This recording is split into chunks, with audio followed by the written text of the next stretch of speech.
ওরা নির্বাচনের প্রার্থী হয়েছে অভিযোগ করার জন্য, যাতে নির্বাচনটাকে সুষ্ঠু না হয়। সব ঝামেলা বলেছিল এলাকার সঙ্গে এলাকায় যে বন্ধন ছিল আমাদের, সেই বন্ধনের ছিন্ন হয়ে গেছে। কারণ সেই বন্ধনটা আমরা রিপেয়ার করে দেওয়া কোনো কাজ। আমি আমার বক্তব্য বলে যাচ্ছি যে ইলেকশন ইঞ্জিনিয়ারিং হওয়ার চান্স আছে।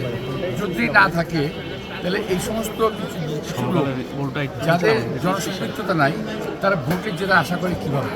এই ইঞ্জিনিয়ারিং না হলে আল্লাহর রহমতে আমি আশাবাদী। আমি কারো বিরুদ্ধে অভিযোগ করতে অভ্যস্ত নই।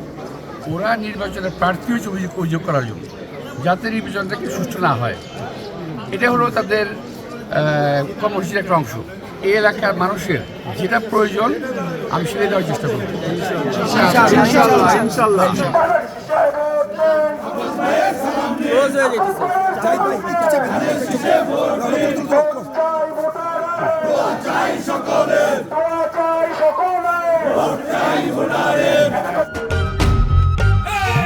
ভোট দিব কিসে ধানের শীষে